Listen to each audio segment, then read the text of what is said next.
Fala pessoal, seguinte, PH aqui num vídeo bem diferente do que eu costumo fazer e vocês têm visto aí. O que acontece? Eu tive a oportunidade de conversar com o Renato, que eu conheço há um tempo já, e ele me falou que estava envolvido no processo eleitoral. Isso, na campanha eleitoral da irmã, Rose, diretora. Tá aqui, ela já se apresentou. E, gente, eu não sei vocês, mas eu não tenho muito conhecimento sobre política. Infelizmente, eu acho que deveria a gente ter mais conhecimento sobre o que faz um vereador, um prefeito, um presidente, quais são os seus deveres, né? Um governador, a gente tem visto que os governadores têm feito aí ultimamente. E eu vi alguém que estava muito envolvido com isso e me ofereci para estar junto com o Renato, para estar vendo esse processo, e eles foram super receptivos. Hoje a gente passou aqui na casa da Rose, né, Rose? Obrigado por estar recebendo aqui. Na casa da futura vereadora. Isso aí. E eu vi um pouco do processo, pude ajudar eles aqui, me emocionei junto num dos vídeos que vocês gravaram. E eu tava fazendo algumas perguntas aqui para ela e ela sabe responder muito bem. Eu falei, por que não gravar? E aí eu convido vocês a assistirem esse vídeo. Eu vou fazer algumas perguntas simples aqui, porque eu não sou jornalista, não preparei algo, são perguntas sinceras, mas eu vi que a Rose sabe responder muito bem, principalmente sobre a área da educação. Ela vai falar um pouco dela, vocês vão entender o porquê disso. E se o pessoal tiver mais dúvida, pode comentar que você responde também, né, Rose? Certeza. Pode me chamar no WhatsApp, pelo Instagram, pelo Facebook, nas redes sociais. Eu tô lá como Rose Diretora. Seguinte, Rose, com a candidatura do nosso presidente Bolsonaro, acho que levou, como foi muito na internet, levou a gente a querer entender um pouco mais de direita, esquerda, entender sobre pensamento, caminho, privatização, quando é do governo, como é que a gente fala? Creches conveniadas são as nossas aqui. Certo. Vamos fazer o seguinte, fala um pouquinho de você, brevemente, para o pessoal saber quem é e qual linha que a gente vai seguir, que é mais na área da educação, né? E aí a gente segue o papo, é melhor. Tá. Eu sou a Rose Diretora, sou diretora há 22 anos na rede municipal de ensino, na educação infantil. Trabalhei por 8 anos em sala de aula, depois mais 22 anos como diretora. Passei por várias creches, né, do município, no Valparaíba, na Vista Verde, aqui no João Lopes Simões, na região sul, no Ângela de Castro. E andando, né, por essas escolas todas, a gente vai aprender. Eu acho que eu aprendi mais até do que ensinei. Não só para as pessoas que passaram pela minha vida, mas para as crianças também. Mas uma coisa é certa, eu pude perceber nessa trajetória de 30 anos que para mim educação tem sinônimo de vida. Educação para mim é vida nas pessoas, é vida que segue diante daquilo que eles aprendem. Educação para mim é sentido de vida. E é claro que com isso a gente reuniu um pouco de experiência, porque eu passei pela vida das crianças criando projetos que pudessem levar um bem-estar maior para elas nas escolas, principalmente porque elas são, né, levadas pelos pais às 7 horas da manhã e eles voltam para buscar às 5 horas da tarde. Então, eu acho que na creche, as crianças consideram a creche o seu ambiente familiar, porque elas passam ali muito tempo diário. Elas comem, elas almoçam, elas tomam café da manhã, elas têm o horário que elas dormem quando são pequenos, elas têm o horário de brincar coletivamente, e isso tudo faz com que elas se sintam como se elas estivessem realmente em casa.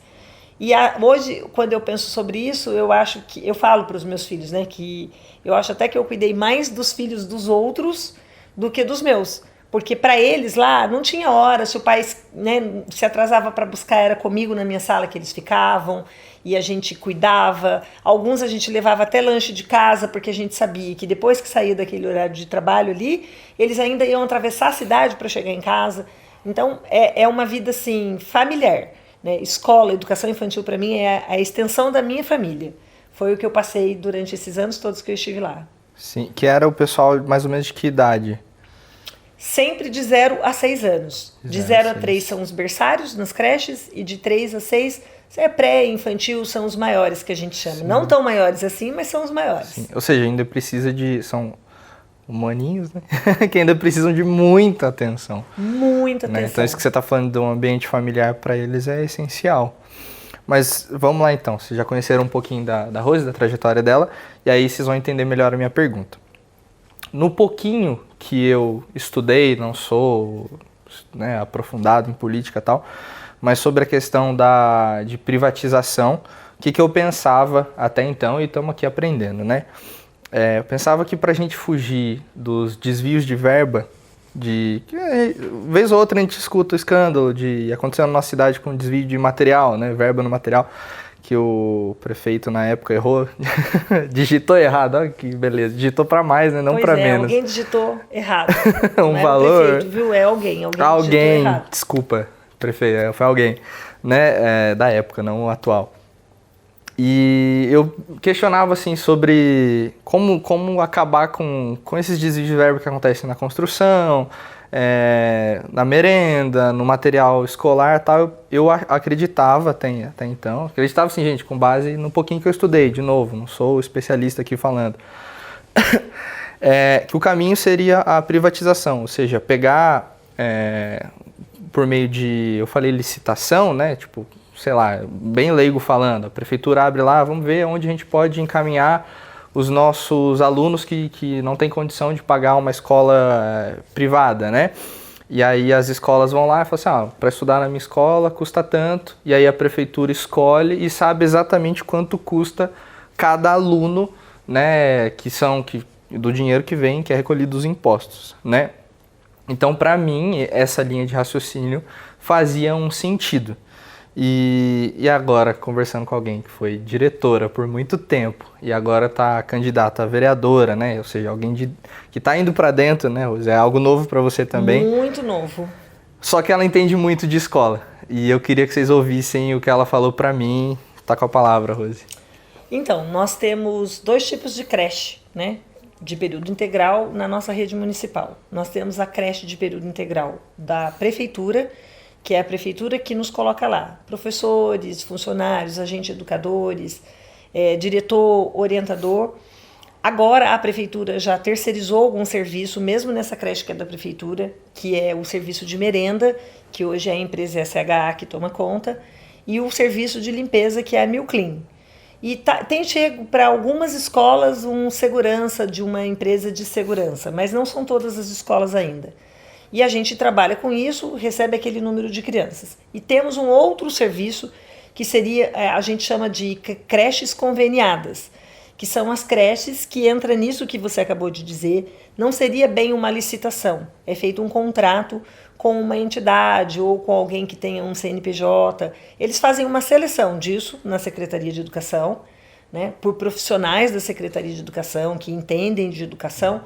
E essas pessoas, elas coordenam essas creches. De que maneira? Elas recebem um valor por cada criança, que varia entre R$400 e R$500, se eu não estou muito errada, porque tem essas variações. Sim.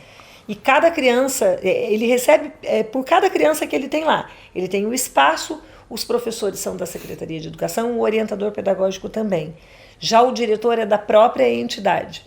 E nesse trabalho é feito um trabalho em conjunto com a Secretaria de Educação.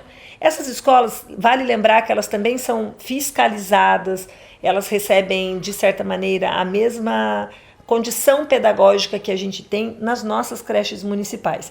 A mesma equipe da Secretaria de Educação, que toma conta das creches que são da Secretaria de Educação enquanto pedagógico, para o diretor, a mesma chefia, que é a chefia de divisão da Secretaria de Educação, também é chefia dessas entidades, dessas creches conveniadas, né?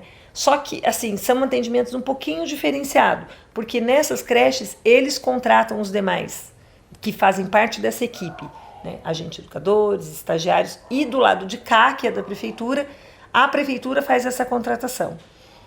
O que eu acho disso? Eu acho que por mais que a gente tente fazer parecer igual o processo, tem um pouquinho de diferença nessas questões mesmo de contratação. Eu acho que eu passei um tempo que eu até ficava pensando, né, o que era melhor, o que era pior, né? Nós temos funcionários somente concursados. As creches da prefeitura, você vai lá, presta um concurso e vem trabalhar na creche da prefeitura na hora que chamam você, de acordo com a nota que você teve, enfim. Já nessas creches conveniadas, são currículos. As pessoas entregam currículos para a área e são selecionadas por essa equipe que tem lá, que a gente chama de equipe de especialista, quando é diretor e orientador, para poder estar dando conta de selecionar esse pessoal que vai trabalhar com essas crianças. Eu acho que para um município, essa creche, quando ela é conveniada, ela acaba sendo uma coisa com um custo menor, Porque funcionário concursado, obviamente, tem um custo maior. Entendi. E tipo assim, a pessoa pode ir lá e abrir um CNPJ para ter uma creche. É isso, é algo privado. Ela pode, eu vou dar um exemplo para você. A nossa Univap daqui, ela já teve creche conveniada, se eu não estou errada, no Campo dos Alemães, Dom Pedro. Mesmo ela sendo, né, a entidade Univap, eles já tiveram creches nossas conveniadas que a Univap tomava conta dessa creche de lá. Nós já tivemos mamulengos, a gente já teve assim, as pessoas vão lá e passam por esse processo, e o processo que realmente atingir todas as regras, né, estiver dentro das regras de contratação, das regras daquilo que é colocado como uma documentação, tiver a documentação necessária, acaba sendo o projeto escolhido para poder tomar conta dessa creche conveniada. Certo. Então aí, quando, no caso dessas creches, né, que a gente está falando aí para o pessoal ainda de 0 a 6. É isso, né? Isso. Depois dos 6 eles vão para a primeira série. Certo. No caso das creches, que são... A gente pode dizer que são privadas, não? Não exatamente. Não exatamente, ela é uma creche conveniada, porque eu penso que privado é quando é tudo por conta de alguém. Tá. E esse alguém coloca um valor para cá. Nesse caso, não é tudo por conta de alguém, porque a gente tem nessa creche toda a assistência da Secretaria de Educação. Certo. Né? Em matéria, igual eu disse, do pedagógico, a gente tem uma equipe que trabalha junto, tem os professores que têm a mesma formação que os professores de uma creche municipal da prefeitura. Então, é um convênio mesmo. Certo. É feito um convênio com essa pessoa para ela receber essas crianças, ela recebe um valor X e ela faz a manutenção disso tudo, né? Ela faz os pagamentos disso tudo, ela que mantém essa creche em funcionamento. Sim, beleza. Então, a prefeitura manda os professores... E um orientador pedagógico. Que orienta esses professores, em toda a parte pedagógica. Certo. E aí a parte da instituição fica a direção, a limpeza... A parte de alimentação. E aí o que ela vai receber todo mês é aquele valor por criança. Então, não sei se seria o estado ou o governo, município, né? O município sabe exatamente quanto custa cada criança que está ali ligada a essa creche conveniada. Exatamente. Cada criança está me custando claro que se X. Essa creche conveniada tivesse que pagar professores e tudo mais, talvez realmente esse valor que é repassado não fosse suficiente. Sim, né? Porque o professor tem um salário um pouquinho maior do que as outras pessoas que estão lá. Sim. Não, mas ela consegue olhar para a folha de pagamento e dizer, eu tenho X professores lá que custam tanto cada um, e eu tenho X alunos lá que custa tanto cada um. E tem que fechar a conta. E tem que fechar a conta. Entendi. Vale lembrar que eles prestam essa conta também para a Secretaria de Educação.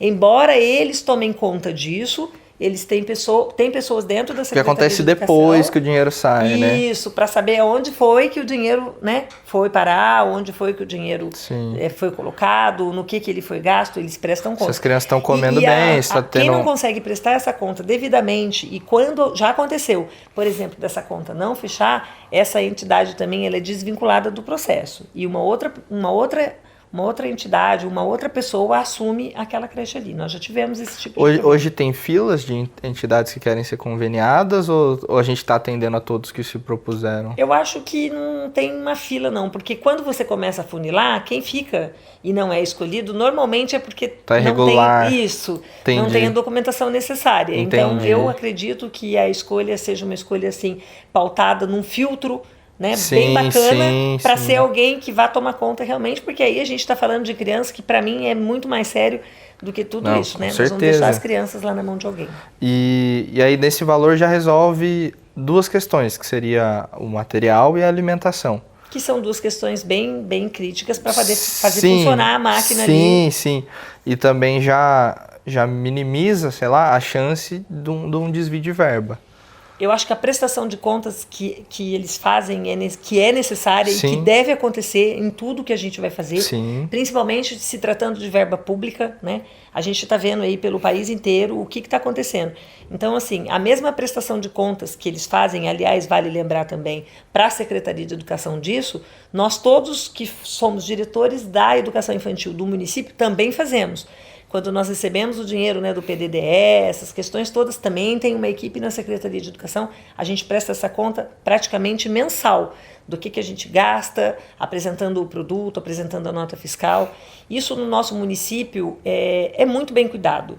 Legal. Né? As pessoas que estão nos assistindo agora podem se tranquilizar, que assim, eu realmente nesses meus 30 anos a gente não viu assim desvios de verbas, com exceção de alguns detalhes que, né, não vale nem a pena a gente entrar no momento, mas assim, dentro das escolas, né, nessa parceria com a Secretaria de Educação, as pessoas com quem eu trabalhei durante esses 30 anos são realmente muito sérias. Entendi.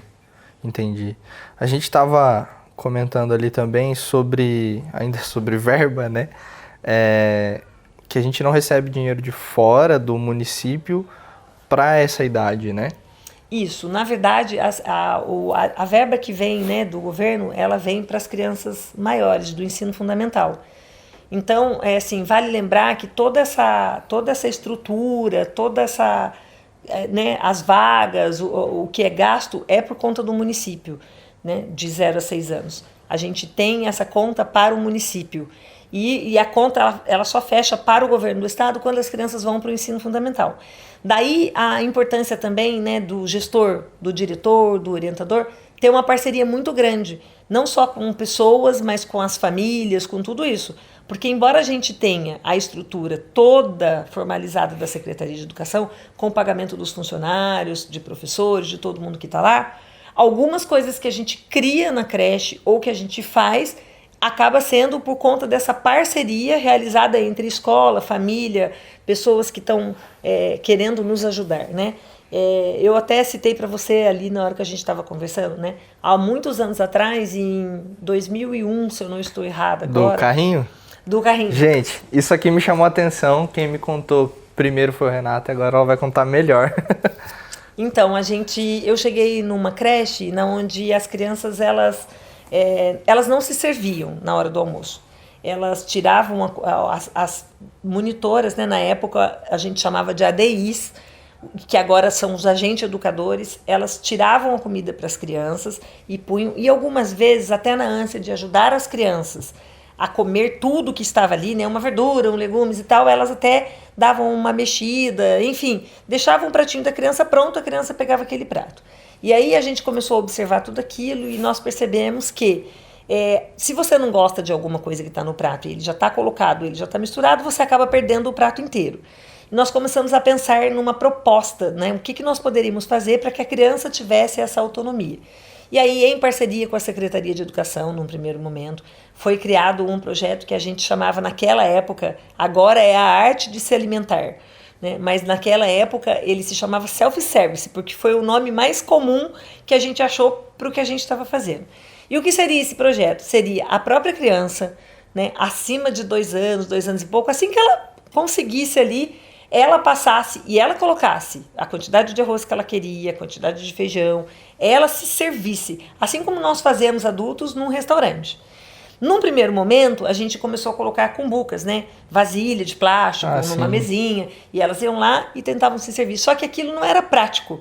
E aí a gente teve a ideia de fazer mesmo um self-service, igual de restaurante, porém eles eram grandes, então precisava de cortar os pés e deixar ele lá com 1 metro de altura para que a criança pudesse passar, segurar o prato dela, até porque para uma criança de 3 anos, segurar o prato mais o talher, tirar, ele precisa de ter uma coordenação motora.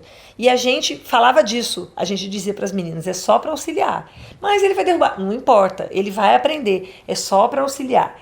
E aí o primeiro projeto, né, para poder ter esse self-service e fazer tudo isso, nós, onde eu estava, foi feita uma parceria, na época, com uma loja, né, aqui da nossa cidade, que é o Walmart. A gente levou o projeto para eles fazerem uma análise. Eu acho até que naquela época a gente tinha um pouco mais de ajuda dos empresários, né, da própria cidade, assim. A gente tinha uma abertura maior. Eu tinha mais ajuda, digamos assim. E a gente levou para eles fazerem uma análise, o self-service custava R$420, mais ou menos. Isso em? 2001, 2002. Ou seja, não é os R$400 que a gente gasta hoje. Não, hoje agora, você sabe que agora é muito legal, porque mesmo quando fica velho o self-service da nossa escola, o projeto deu tão certo que a Secretaria de Educação nos manda. Agora a Secretaria de Educação manda todos Comprou a ideia. comprou a ideia. E naquela época foi uma coisa assim muito legal, porque a gente conseguiu esse dinheiro e aí a gente cortou os pés do self-service numa loja de balcão de self-service que tem até hoje, no Jardim Paulista, perto da rodoviária. E ele fez do jeito que eu queria, botou uma aba, né? Porque tinha que pôr uma aba pro prato se segurar. Porque daí ficava mais fácil pra criança tirar. E se você for num restaurante, é você que segura o prato. Sim. Alguns têm, né, a beiradinha, mas alguns não têm. E aí, com o resto do dinheiro que sobrou, a gente pegou esse dinheiro de lá para pagar isso, mas na parceria de prestar conta para eles. E o resto do dinheiro que sobrou, a gente foi numa loja de R$1,99, comprou concha pequenininha, tudo pequenininho, para eles poderem não ter o peso, sim, né, que não esquentava para ficar pro lado de fora, e colocamos o projeto para eles entenderem o que estava acontecendo. E foi um sucesso, é um sucesso até hoje. Qualquer um que quiser conhecer uma escola da rede municipal e conhecer hoje a arte de se alimentar com prazer, que é esse o nome agora do projeto, porque daí a gente precisava melhorar o nome desse projeto. Self-service era muito feio, né? A gente precisava de colocar as coisas assim, de acordo com a beleza que a educação infantil tem. Sim. E foi tão bom, que não demorou muito, as redes de televisão queriam ir gravar na creche. E elas iam para lá, nós saímos na Band, como a primeira cidade a implantar o self-service para as crianças de educação infantil. E isso era uma coisa que nos deixa, né? Sim, nos deixa muito orgulhosos da situação, de tudo que a gente viveu ali. Como eu estou na educação infantil há 30 anos, são muitas histórias, né, da educação infantil. Nós ajudamos a escrever um livro de berçário, que era um livro de bebês mesmo, para bebês, com os cuidados dos bebês, né? Na hora de dar um banho, o que o funcionário precisava de fazer, na hora da troca, na hora da alimentação. E editamos, esse livro saiu para todas as escolas, com o nome não só meu, mas de todas as diretoras que estavam na época, né? Fizemos grandes projetos, passamos por muitas reciclagens na área de educação. Hoje, eu posso te dizer com todo ganho de causa, nós temos uma educação infantil na cidade. Assim, as pessoas são muito... elas assim, são privilegiadas mesmo de ter isso, sabe? As nossas creches municipais, elas são muito boas.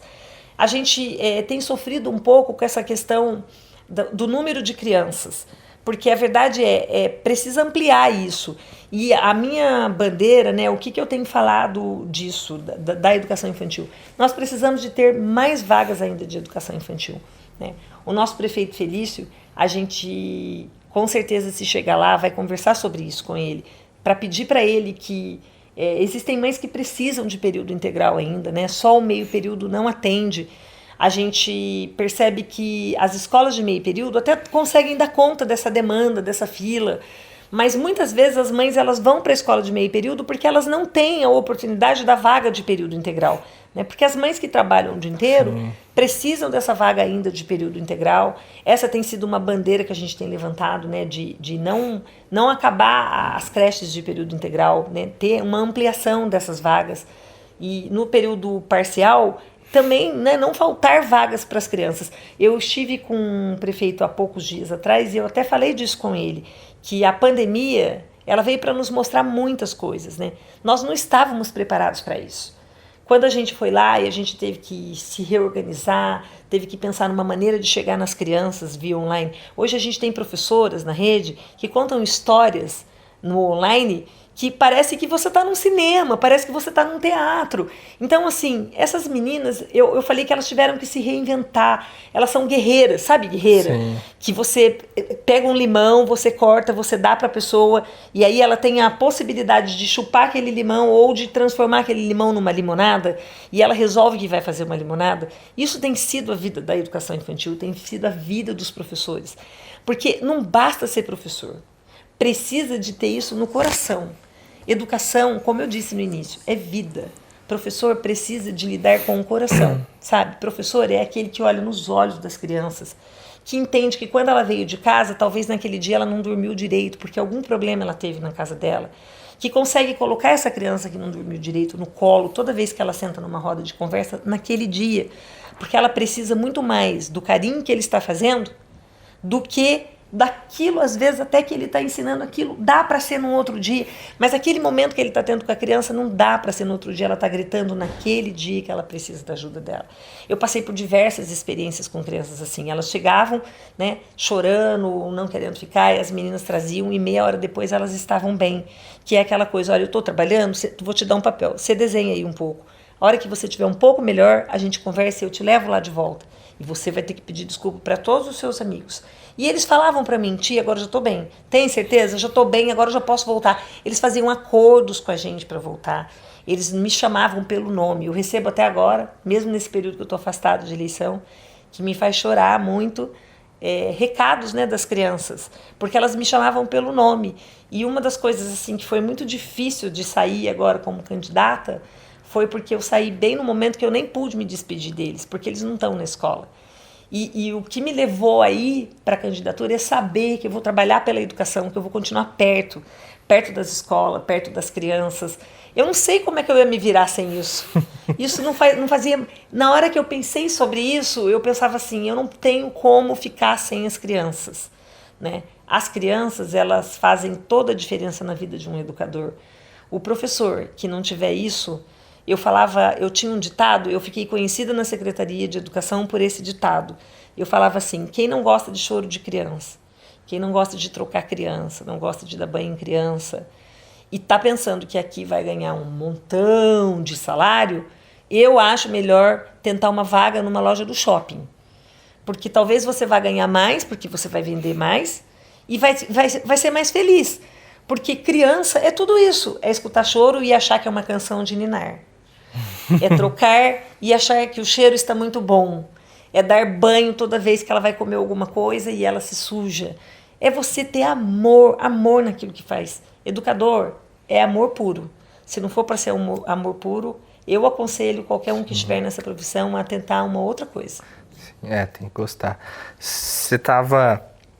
A gente estava falando ali, tem a ver com esse amor que você está falando, e você estava destacando alguns problemas. Eu não sei se você tem proposta justamente para isso que a gente estava falando, e se não for exatamente para isso, depois a gente escolhe um problema aí para você falar de uma proposta. Mas você estava falando dessa rotina dos professores, né, que cuidam mais das escolas conveniadas, acho que você estava destacando. Tanto escolas conveniadas quanto a escola do município, a gente tem o estagiário com as crianças, a gente tem os professores, que é meio período que a gente chama, e tem os agentes educadores. E uma das coisas que, assim, eles já vêm falando disso desde 2012, agora, nesse momento, é muito interessante pensar sobre isso, porque está aparecendo, assim, inúmeros candidatos dizendo que vai resolver esse problema. E eu me pergunto por que foi que, se todo mundo podia resolver esse problema, fazer um projeto, ainda não foi feito, se há uma reclamação por parte dos agentes educadores e uma briga até, uma luta diária, né, desde 2012.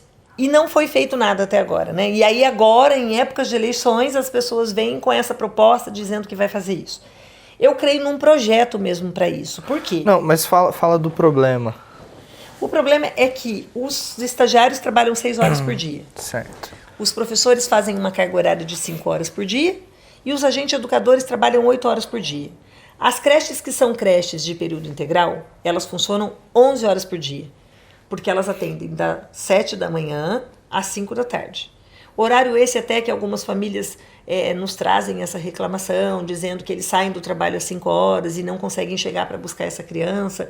Me parece que já tem pedidos das famílias também para que o prefeito estendesse esse horário até às 18 horas, que seria mais viável. Se fosse até às 18 horas, nós teríamos a creche 11 horas de trabalho. Hoje são 10, né? Das 7 às 5 da tarde. Só que o funcionário ele só pode fazer uma carga horária de 8 horas. Quem é que faz essa carga horária de 8 horas hoje dentro das creches? Os agentes educadores. Os estagiários eles fazem 6 horas e os professores fazem 5 horas. Então, veja bem, se um agente educador fica lá por 8 horas por dia, como que é essa história dele com a criança? E o que eles têm pedido? Que a carga horária deles se transformasse numa carga horária de 6 horas.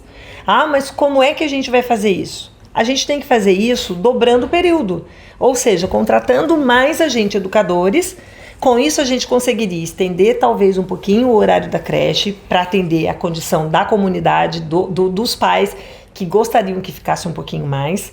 E os agentes educadores com período de 6 horas, se a creche está aberta por 11 horas, a gente vai cruzar com eles dentro da creche no momento do almoço, que é o momento que a gente mais precisa deles, porque essas crianças saem, vão para esse self-service, né? É uma quantidade maior de crianças tirando comida, escovando o dente, fazendo tudo aquilo, porque tem uma rotina lá. E eles conseguiriam estar menos cansados. Porque o que eu disse para você há pouco atrás é que uma pessoa que trabalha por 30 anos, com 30 crianças pequenas, diariamente 8 horas por dia, ela não vai dar conta desses 30 anos. Ela vai ficar doente antes disso, ela vai tirar mais licenças médicas, ela vai ter mais problemas de saúde, como de coluna, como uma tendinite, como qualquer outra coisa, porque ela fica com 30 crianças ao mesmo tempo. E a qualidade do trabalho tende a cair. Com certeza, se você está mais cansado, você vai cuidar dessa criança com mais cansaço também. Então, assim, eu não diria nem que é uma briga. Eu acho que hoje, com a minha visão, eu diria que é uma necessidade.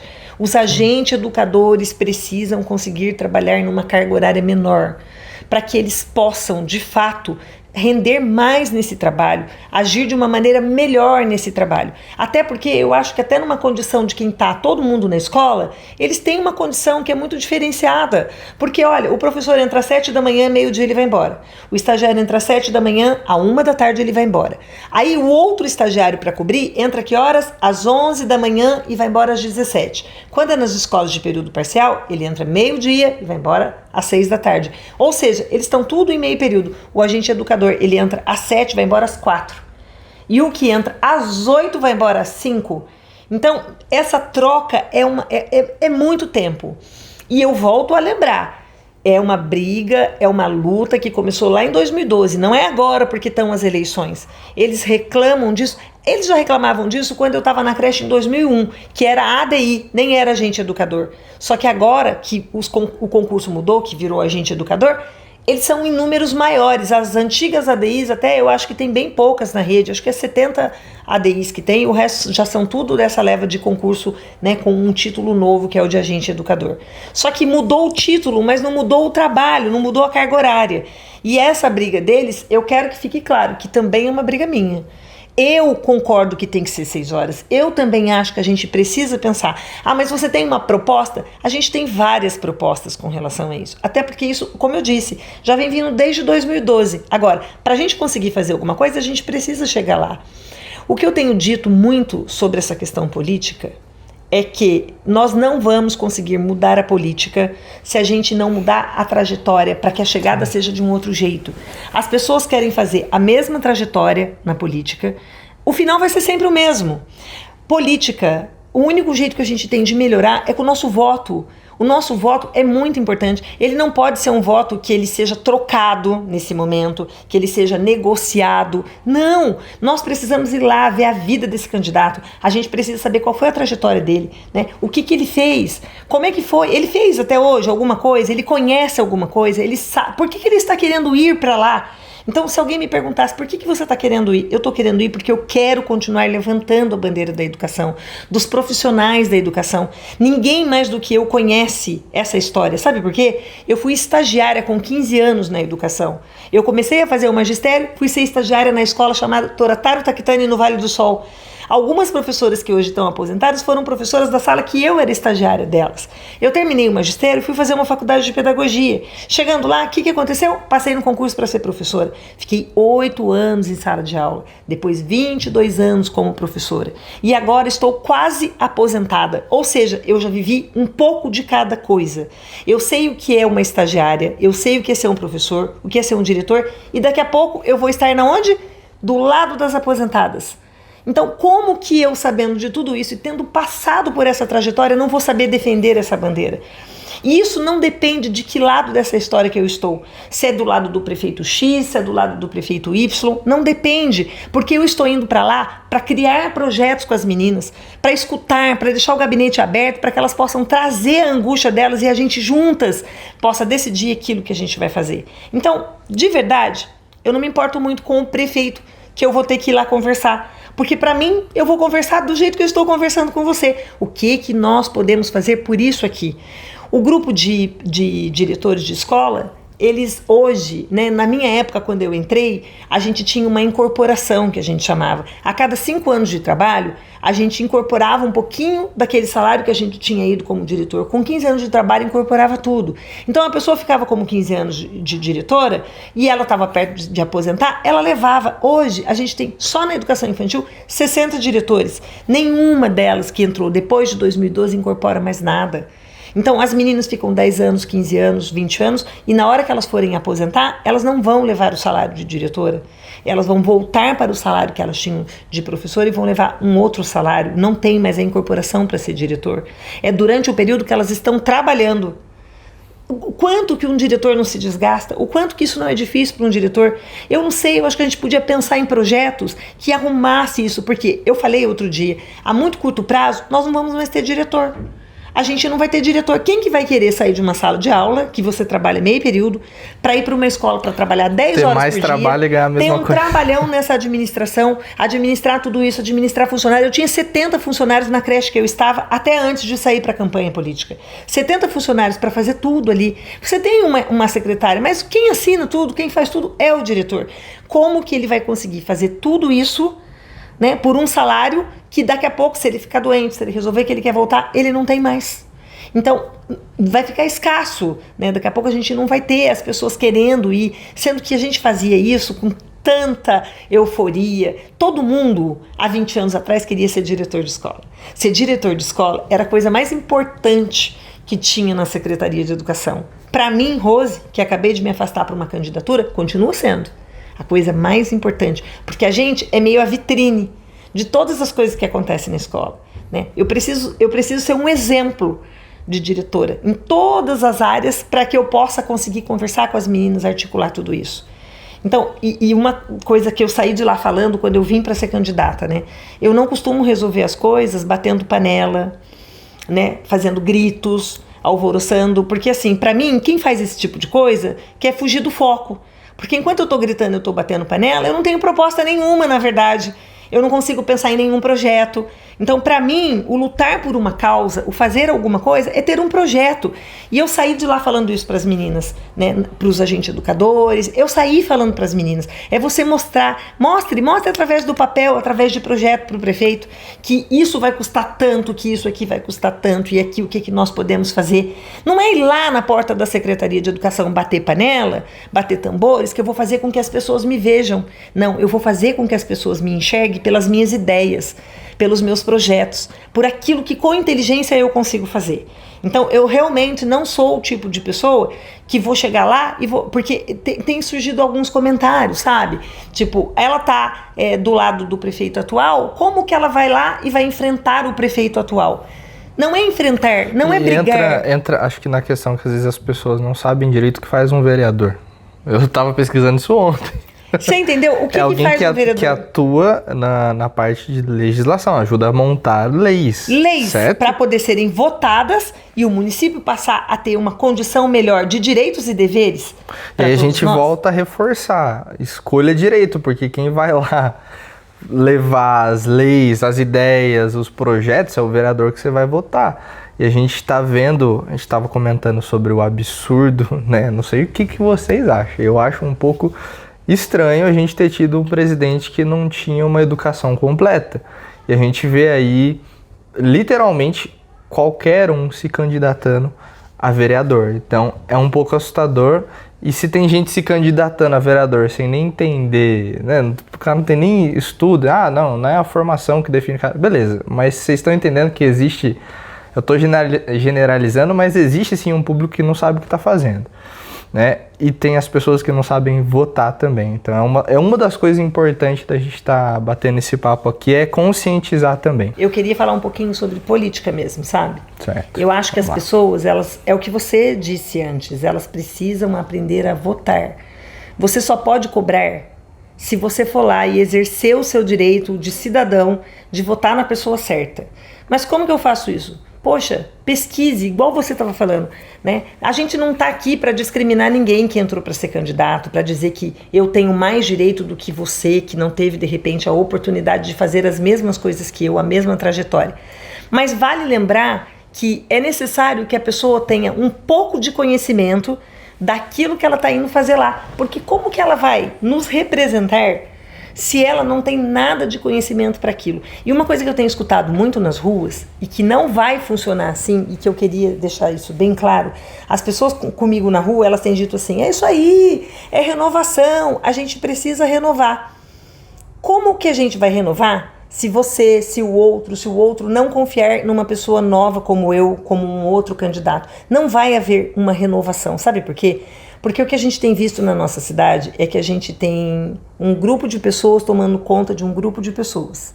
Então, muitas das pessoas que estão, quando você vai ver, é assim, eu sou um vereador, daí eu moro num bairro, aí o que eu faço? Eu cuido daquele bairro. E aí agora o que acontece? Aquelas 5 mil, 6 mil pessoas que estão naquele bairro votam em mim novamente. Mas porque eu cuidei daquele bairro. Então, eu tinha... Olha só. Essa foi a minha primeira pergunta pro Renato. Eu falei assim, Renato, a gente vai votar agora para vereador e para prefeito, né? E eu falei assim, mas como funciona o vereador? Só vai aparecer o cara da minha área? Eu perguntei pra ele. Ele falou assim, não, você pode votar em qualquer vereador. Eu falei, mas ele não cuida de uma área específica? Eu falei assim, não. Não. Eu não sabia, de fato. E não vem dizer que todo mundo sabe, não que não sabe. É bem assim, não. A gente acha que sabe. Na verdade, aí o que acontece? Ele não tá naquele bairro, ele vai cuidar daquele bairro. Só que vamos fazer uma conta rápida, né? Nós temos hoje 21 cadeiras, né, no Legislativo, e aí a gente, você imagina, para começar a gente tem 21 cadeiras, a gente tem mais de 400 candidatos a vereador no momento. Quando você diz 21 cadeiras, é que a gente vai eleger 21 vereadores para São José. Para São José dos Campos. Nós vamos ter que tirar 21 vereadores de 400 e quase 450 candidatos.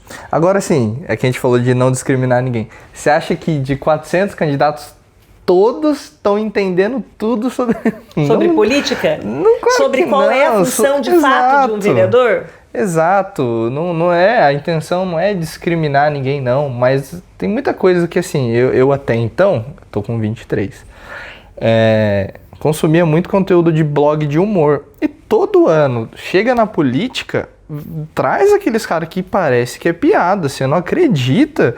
Cara que vai fantasiado...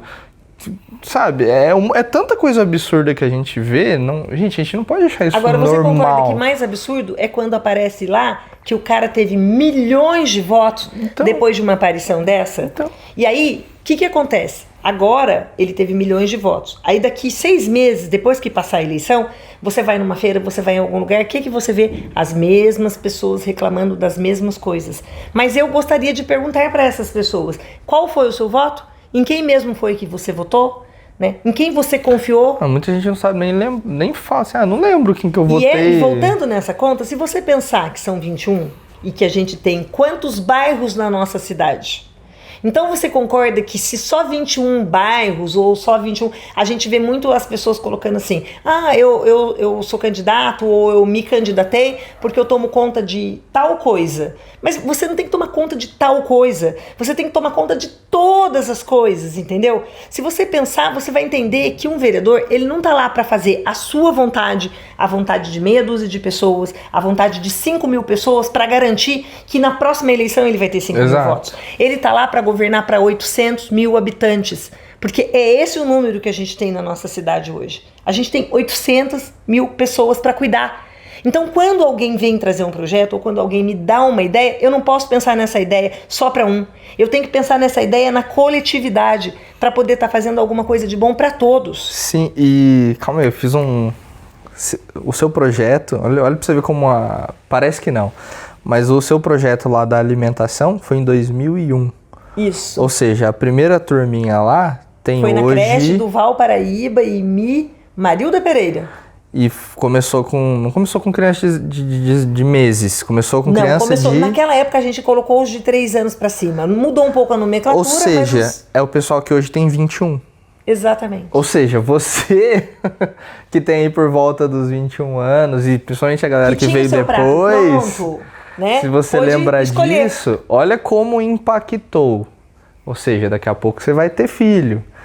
E uma coisa que foi feita lá atrás, que eram crianças até então, hoje são os adultos que vão estar nas urnas. Então é sim, o que a gente faz, o que a gente escolhe impacta sim. E nada melhor do que a gente começar a pensar de pequeno. Porque se a gente não cuida dos pequenos, eles vão acumulando problemas, né?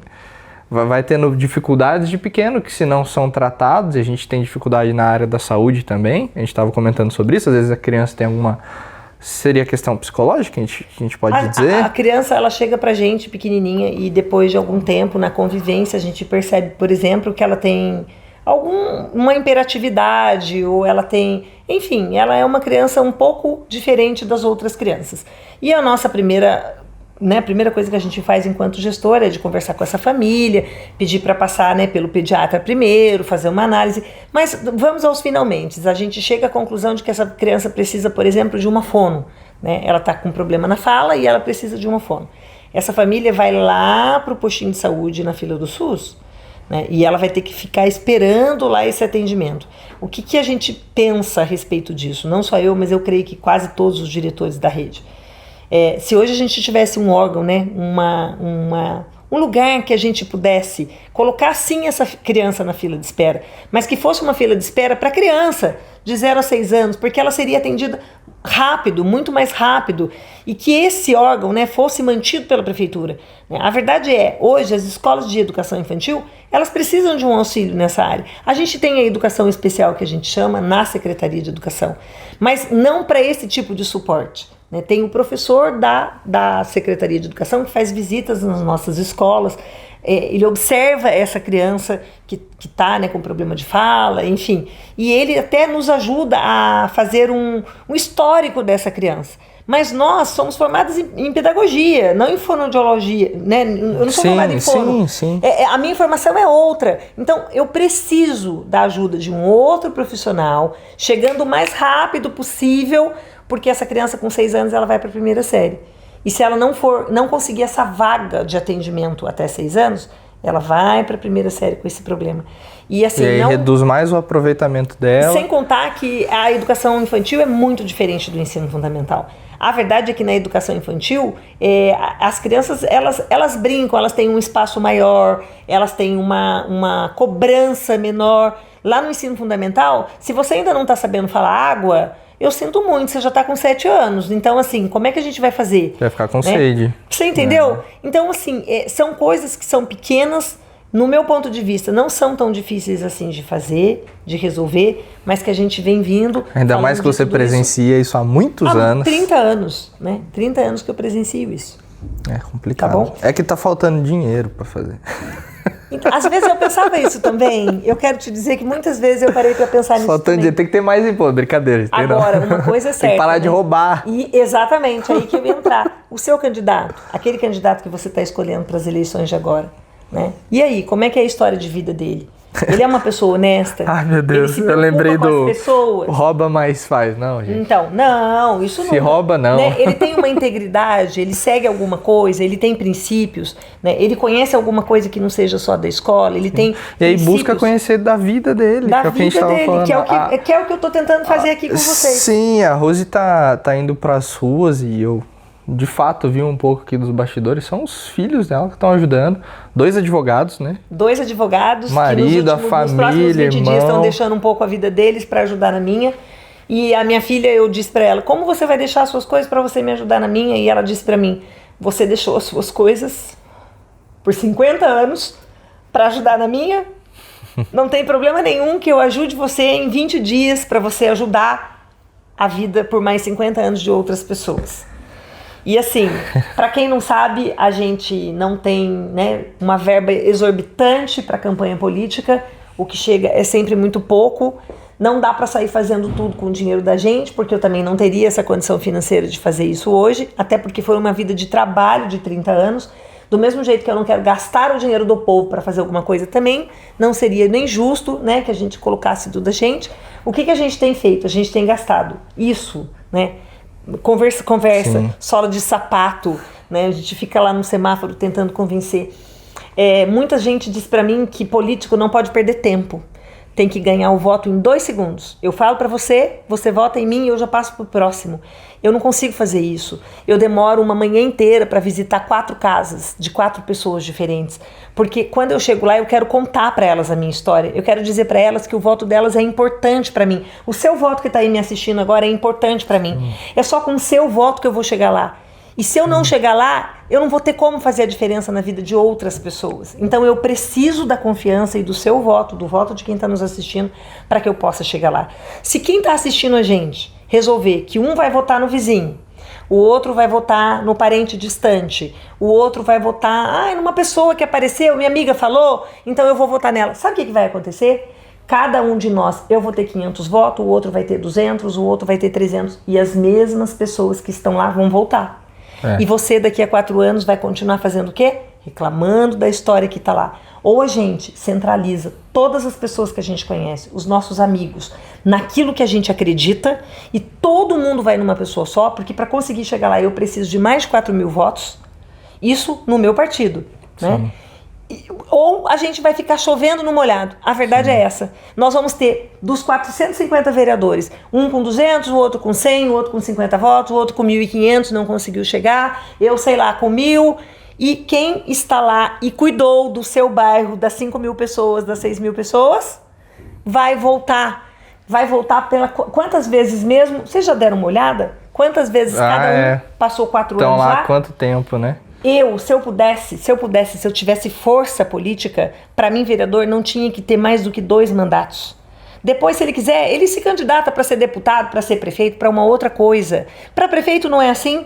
O prefeito não vai lá, ele não tem 2 mandatos. Depois ele tem que ter uma substituição, ainda que seja do mesmo partido que o dele, mas é outra pessoa. Porque tem que ter esse rodízio de pessoas. Porque rodiziar significa o quê? Mudança de ideias. Sim. A minha ideia, que era boa, você vai chegar e você vai continuar, e aquilo que você pode melhorar, você tira de lado e vai com a sua. E assim vai chegar o próximo. Tem que ser assim. Sim. Senão, de fato, as pessoas não estão fazendo valer a democracia. Sim. E quem bota esse pessoal lá é a gente. É o nosso voto. É o nosso voto. O nosso voto, ele não mata na hora, viu? Ele demora 4 anos para morrer, tá bom, gente? Quando vocês votarem, vocês pensam que todo mundo vai perder um pouquinho em 4 anos. Votou, acabou. Você goste ou não, ele faça bem ou ruim, ele seja honesto ou ele seja corrupto. Agora eu vou até falar claramente, ele guarde dinheiro na cueca ou não, você vai ficar com ele lá por 4 anos. Só daqui 4 anos é que você vai conseguir melhorar isso. Sim. Então fica aí o nosso apelo pro 20700, que está mostrando aí para vocês que eu tenho vontade de fazer, né? Fui uma funcionária pública concursada, né? Fiz o melhor que eu podia. Eu falo que eu cuidei mais dos filhos dos outros até talvez do que dos meus, porque eles eram tão importantes para mim quanto os meus. O grau de importância é o mesmo. E tô aqui agora pedindo para vocês confiarem em mim, que eu vou chegar lá. E volto a dizer, não importa se você que está aí do outro lado não é Felício, não importa se você é um outro prefeito. Eu gostaria de verdade, né, que você viesse comigo por completo nessa história. Mas se não for assim, o prefeito que estiver lá é o prefeito com quem nós estaremos conversando, com quem nós estaremos colocando as nossas ideias, pedindo que ele nos escute. Porque eu volto a dizer que, infelizmente, eu não sou do que vai bater a panela. Eu vou lá para levar as minhas ideias, para mudar o contexto disso, dentro daquilo que eu acredito. Acho que Deus tem planos maiores e melhores para a minha vida, desde que eu entrei nisso. E eu estou aqui por aceitação e quero que Ele conduza realmente a minha vida, se eu puder mudar a sua. Se for para eu chegar lá e eu não impactar na sua e eu não conseguir mudar nada da sua, eu prefiro realmente que Ele tome as atitudes que Ele achar como pai, que é o que eu considero o que seja melhor para mim, né? Mas eu creio que Ele não me colocaria nessa história se eu não fosse uma boa opção para quem está me olhando agora. Fechou. Tá dito. Tá dito. 20700, hein, gente? Gente, ó, se você assistiu até aqui, que foi bastante tempo, pelo menos no meu lá vou deixar na íntegra, depois você pode pegar e cortar pra publicar na sua página. Você já é diferenciado, porque assistiu tanto de coisa que a gente falou aqui, você já é diferenciado. Então, compartilhe, porque a minha intenção aqui é fazer a gente questionar e buscar conhecer, né? Eu vi há pouco tempo atrás um vídeo lá do Enéas, né? O doutor Enéas estava falando assim, diga não ao cara que é político por profissão, político profissional. Isso aí. Chega disso, gente. Tem que ser pessoa real. Então, eu me identifiquei com a história da Rose. Ela foi super receptiva de abrir a casa dela aqui. A gente estava conversando. Eu falei, vamos gravar isso? Vamos gravar isso, porque você soube responder as coisas que eu perguntei. E é isso. Tô trazendo alguém aqui que não é uma política profissional, até porque é totalmente novo. Tá até difícil pra ser política, viu? Demorou pra caramba pra gente gravar o vídeo. De Big Brother eu não tenho nada, né? Eu tenho, assim, de vida, Constituição, família, um lava. Enquanto a gente tá aqui, minha filha tá lá lavando louça. Fazendo café, enfim, lavando louça. É isso que nós temos pra oferecer. Mas eu creio que lá a gente vai saber fazer esse serviço bem direitinho. Sim, é isso. E como ela já disse aqui, as portas do gabinete vão estar abertas, né? Super abertas, prontas para receber você, para receber a sua ideia, né? Aliás, eu acho que projetos têm que ser a partir das ideias que as pessoas trazem pra gente. Também não são as minhas, né? Porque a minha pode ser muito boa, mas pra mim, será que ela atende aquela comunidade? Será que ela atende aquela realidade daquelas pessoas? Então, aquelas pessoas, elas precisam de ter uma via, né, com a gente. Sim, de poder ir lá, de conversar, de falar, olha, eu tive uma ideia. Se tiver tal coisa lá no meu bairro, vai melhorar muito a vida das pessoas que vivem lá. Vale lembrar que nós precisamos de parar de olhar só pra gente. Sim. Né? E assim, se a gente quer que seja uma política melhor, vamos olhar pro povo, né? Para as necessidades do outro também. A nossa, às vezes, é nada perto da do outro, e mesmo assim a gente insiste em olhar pra nossa. Sim. É complicado. Quer passar? Pode passar. Tô aqui faz tempo já, mas eu tô muito atrasada. Tô muito atrasada. Tchau. Tchau, tchau. Obrigada. Valeu, prazer. Verdade. E é isso, é uma pessoa real, gente, é uma pessoa real. Eu já vou me convidar pra gente bater esse papo de novo ano que vem. No seu gabinete, pode ser? No gabinete de vereador, Olha hein? que chique. Chiquérrimo, também gostei disso. E a Viu? gente vê como é que vai estar as coisas. E eu Você acho que a volta gente falar com o pode pessoal. falar de coisas que são bem reais, sabe? Sim. Eu te convido para você ir lá e me Demorou. dizer, porque você com pouca idade já deu para perceber o quanto você é politizado. Amém. Porque Valeu. existe uma diferença muito grande entre político e ser politizada. Político fica sentado aqui por 1 hora tentando te enrolar. Ser politizado é conhecer a realidade das pessoas, é falar sobre política. E aquilo que eu não sei, eu te dizer, olha, isso eu não sei para te falar. Vamos procurar juntos e a gente vai juntos tentar resolver. Fechou, tá marcado. Tá marcado? É isso Obrigado, aí, gente. viu? Receber. Obrigada por quem me ouviu até agora, que perdeu esses minutos aí nos ouvindo, né? E eu creio que você aí no seu coração vai pensar, depois de tudo isso que a gente conversou aqui, o quanto que o seu voto é importante para mim, para as outras pessoas, mas para mim, eu sei que o seu voto é muito importante. É isso aí, gente. Valorize seu voto. Os comentários aqui embaixo estão abertos. O que for direcionado para a Rose, ela vai responder, né, Rose? Com certeza. E se você quiser aí tirar dúvidas, abrir ideias, estamos aí para aprender. Ninguém é obrigado a saber tudo, mas vamos em direção do conhecimento. Se você quiser, me segue na rede social. É Rose Boa. Diretora no Instagram, Rose Diretora no Facebook. E também no WhatsApp, pode me chamar na hora que você quiser. O número ele vai postar aí para vocês. Coloca aqui Eu vou na deixar com ele, descrição. ele vai colocar lá para vocês poderem falar diretamente comigo lá. Detalhe, viu? Não é ninguém que responde meu WhatsApp, não. Até de madrugada sou eu mesmo que respondo a ele. Fechou. Fechou, Rose, amigo. obrigado, viu? Eu Deus que agradeço, abençoe. tá? Tamo junto. Obrigada.